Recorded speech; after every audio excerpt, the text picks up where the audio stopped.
우리 두려움이 있죠. 사람은 다 누구나 두려움이 있습니다.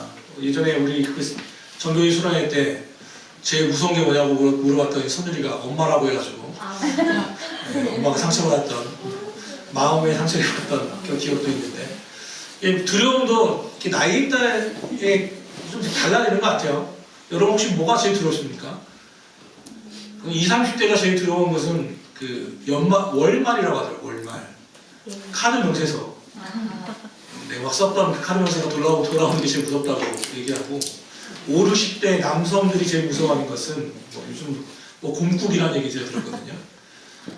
아내가 곰국 끓여놓고 나가기 때문에 그게 제일 무섭다는 얘기도 들었고 했는데 여러분 뭐가 제일 무섭습니까? 두려운 게 있습니까? 건강을 잃을까봐. 그렇죠.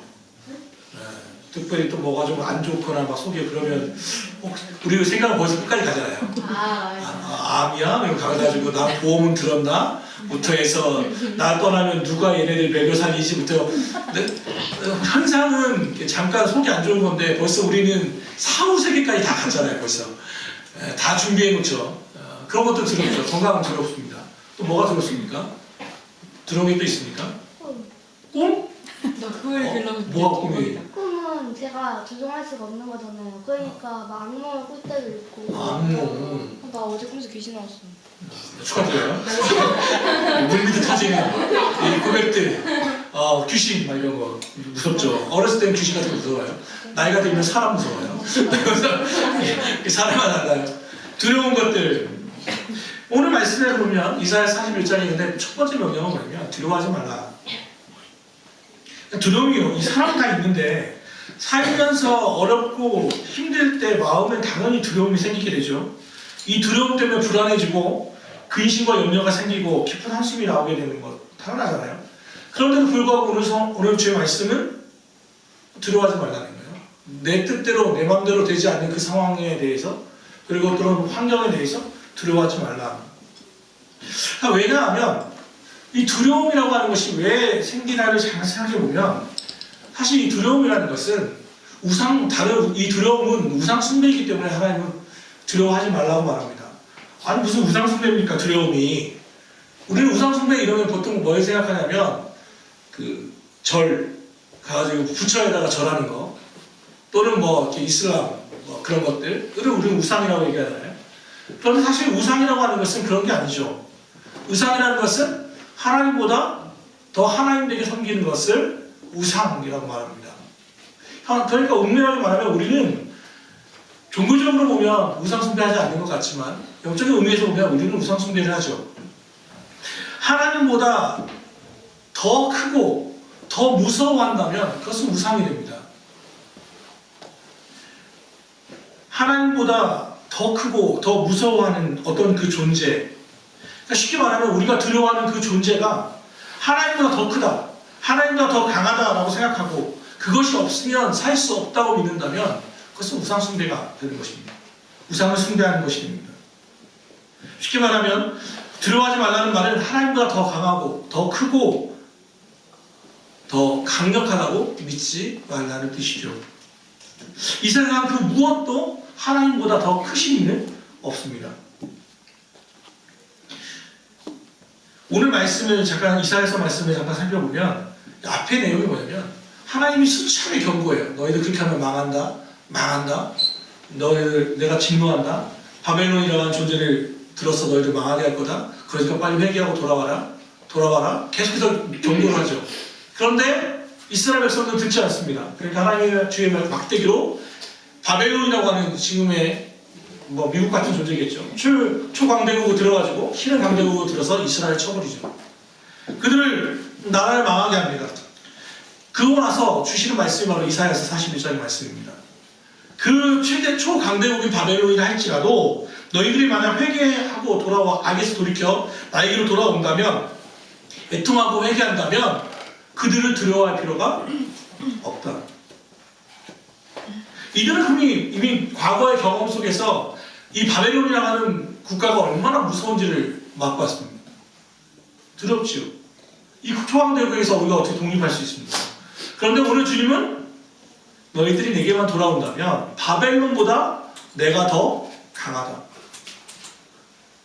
바벨론보다 보이는 무력보다 나의 오른손이 더 강하다라고 주님은 말씀하고 있는 겁니다. 그런가 하면 그게 바로 이사야서의 말씀이에요. 워낙 우리를 많이 들었던 말씀이죠. 그리고 또 하나의 오늘 재밌는 본문이 뭐냐면 마태복음이에요. 이 말씀은 마태복음과 마가복음, 요한복음에 세 번 기록되는데 재밌는 베드로가 물을 위로 걸었다는 것은 마태복음밖에 기록되지 않거든요. 참 재밌어요. 그래서 오늘 내용은 뭐냐면 마태복음의 내용은 앞에 오병이어 기적이 일어나요. 2마리의 물고기와 5개의 떡으로 5,000명의 장정을 먹이고 12광주리를 남기잖아요. 그러고 나서 그날 저녁에 있었던 일이에요. 12광주리를 가지고 배에 탔을 거예요. 배를 타가지고 가는데 예수님은 기도하러 떠나셨고 이들은 밤에 가는 거예요. 근데 뭐냐면 광풍이 불었어요. 바람이 크게 불었단 말이에요. 파도가 치기 시작했습니다. 그랬더니 그들이 12제자 중에 최소한 4명이 직업이 뭡니까? 어부잖아요. 어부. 베드로, 안드레, 야고보, 요한. 기본적으로 이들은 어부예요. 어부. 그러니까 이미 그들이 놀던 그 자기의 바운더리에서 파도 치는 것쯤이야 그걸로 뼈가 굵었던 사람들인데 광풍 때문에 두려워했다는 말은 자기네 전문 분야에서 지금 곤란함을 겪고 있다는 거예요. 해봤던 데요. 해봤던 바다를 다스렸던 사람들이에요. 그런데 그들이 어떻게 할 수 없는 상황 속에 지금 놓이게 된 거죠. 오늘 그 표현이 뭐냐면 재밌게도 24절에 기록되어 있어요. 24절 볼까요? 24절 시작. 배가 이미 육지에서 수련을 떠나서 바람이 거스름으로 물결로 말미암아 네, 고난을 당하더라. 고난당하고 있는 상황이에요. 왜? 바람이 거슬렸어요. 파도가 쳤다는 쉽게 말하면 그러니까 자기네 전문 분야에서 자기가 나름대로 해보는데 안 되는 거야. 이건. 어떻게 할 수 없는 분야예요. 이게 두려운 거예요. 두 번째 두려움이 하나 또 찾아왔는데 25절을 계속해서 보죠.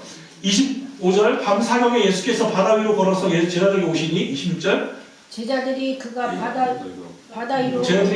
바다 위로 걸어오신 걸 보고 놀라 구경이라 하며 무서워하여 소리 지르거늘. 쉽게 말하면 두 번째 상황은 뭐냐면 유령 갑자기 흰색의 무언가가 오는 것 귀신 할머니가 얘기한 것처럼 유령인 줄 알고 무서워하는 거죠. 그러니까 쉽게 말하면 두 가지가 어려운 거예요. 하나는 내가 어떻게 할 수 없는 거, 내가 어쩔 수 없는 상황이 무섭고요. 또 하나의 상황은 내가 모르는 상황이 어려워요. 귀신이 왜 무섭습니까? 귀신이 왜 무섭습니까? 저도 귀신이 무서웠었거든요.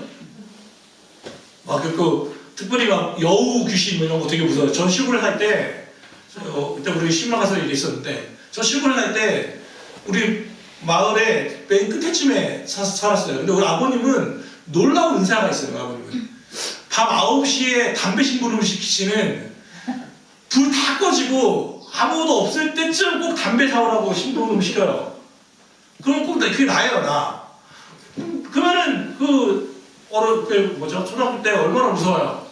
담배 사러 가는 거죠. 그러면 우리 또 동네 마을에 들렸던 말이 귀신이 또 여우가 사람을 변해가지고 뒤를 따라온대요. 그래서 언제 덮치냐면 뒤돌아 봤을 때 덮친대요. 그러니까 이렇게 따라온대요. 그거 제가 얼마나 지혜로운 자입니까? 막대기를 큰 거를 가지고 뒤를 휘저으면서 먹는다 이렇게. 한 손에는 이렇게 담배 한 보루를 들고 이렇게 이러면서 오는 거예요. 그러면서 막 다녔던 기억이 있어요. 그거 생각해보면 무슨 일이죠. 내가 나를 생각해도 웃겨. 이게 막대기 이러면서 뒤는 돌아보면 안 돼요. 돌아보는데 문다고 했기 때문에. 그러니까 이렇게 계속 오는 거예요. 담배 심부름하면 팔 아프고. 근데 그럼 왜 귀신이 무섭다는 거죠? 왜 두렵습니까 귀신이? 네? 모르니까요. 우리는 모르는 존재에 대해서 두려운 거죠. 다 안다는 것 같지만 꽃이나 오징어는 우리는 두렵지 않아요. 근데 여러분 왜 두려운 걸 알게 하려면 간단해요. 이런 TV 보니까 그렇게 돼 있더만요.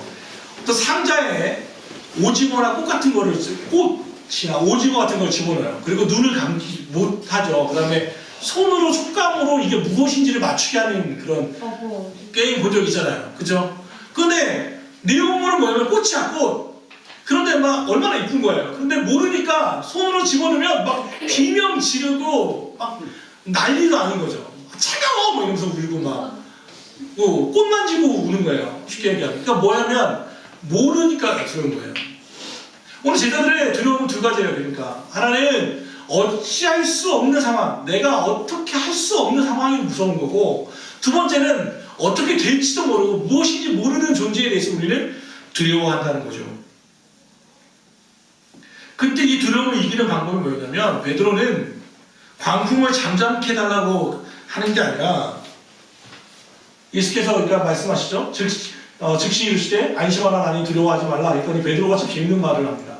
28절 한번 읽읍시다. 시작. 베드로가 대답하여 이르되 주여 만일 주님이시거든 나를 명하사 무리로 오라옵소서 하니. 잘 씹으면 이게 좀 어색한 문장이라는 것을 알게 돼요.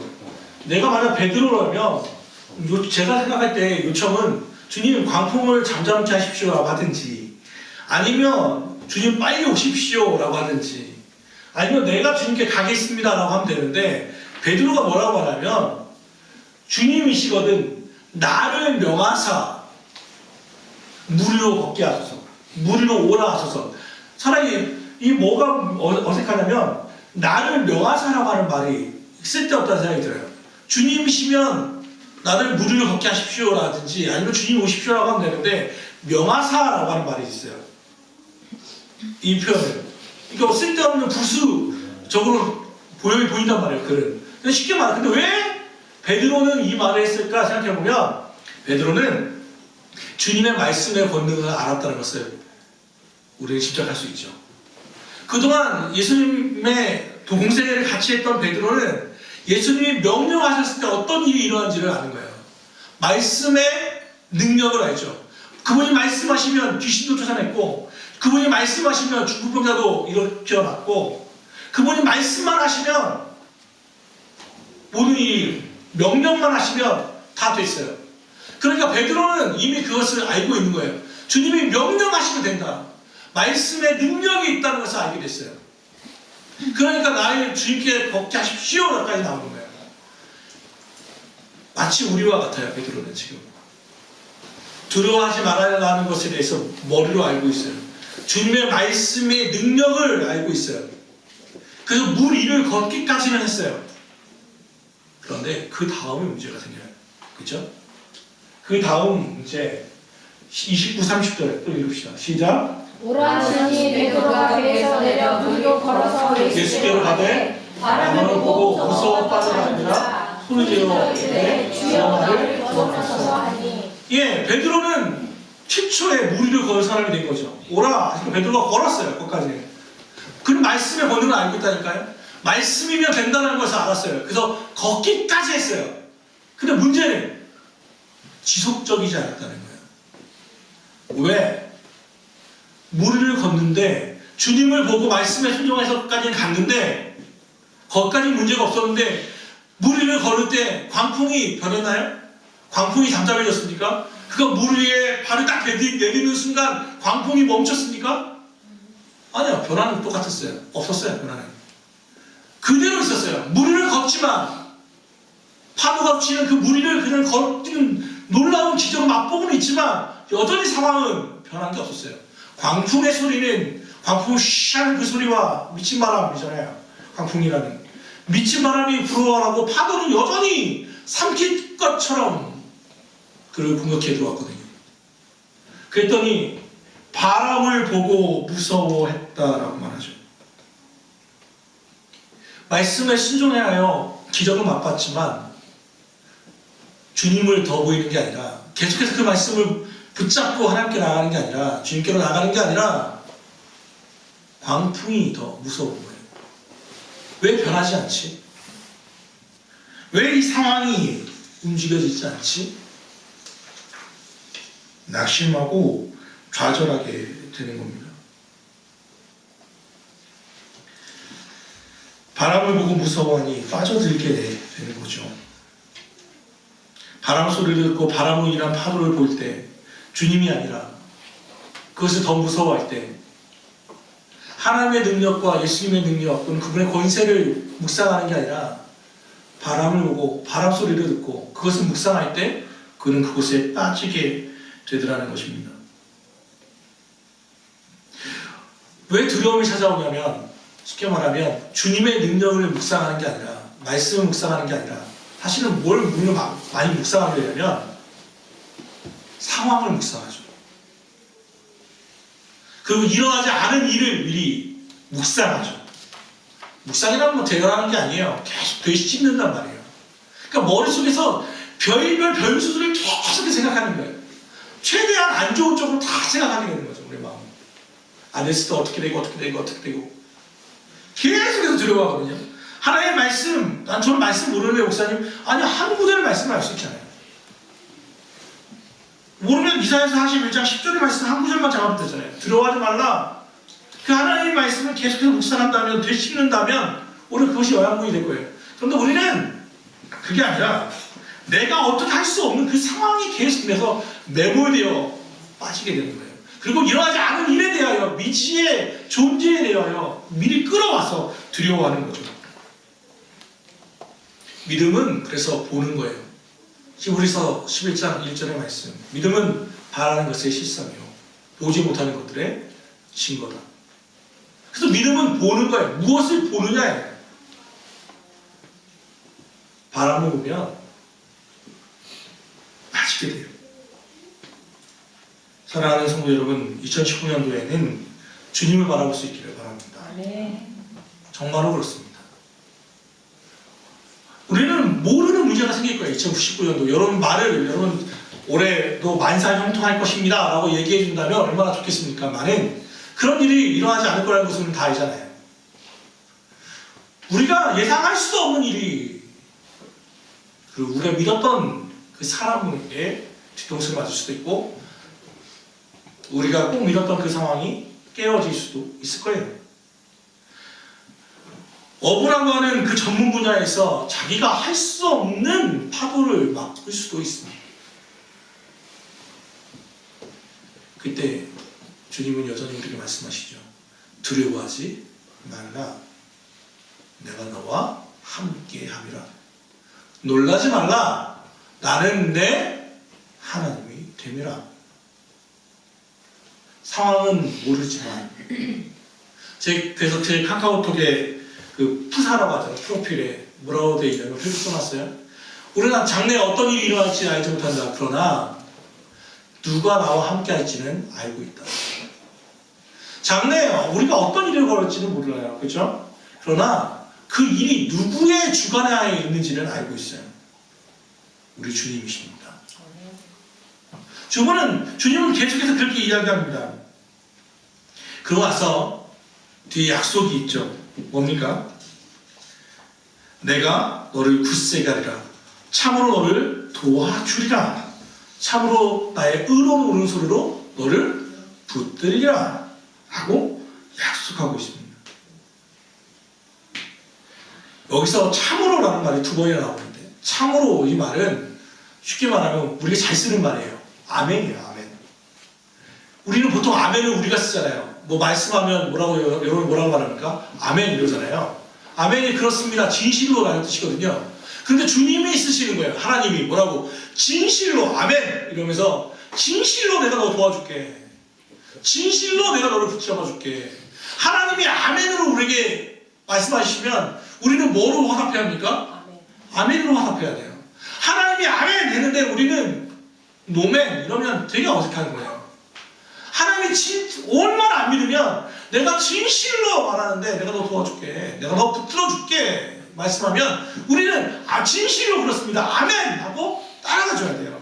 그게 손이 되는 거죠. 그런데 베드로처럼 머리로는 알지만 또 순간은 바다 위를 걷지만 지속하지 못할 때, 또 바뀌지 않는 상황에 매몰될 때 우리는 바다에 빠질 수밖에 없더라는 거죠. 베드로의 이 일에 대해서, 바다 위를 걷는 이 사건에 대해서 마가복음이 되게 재밌게 써놨어요.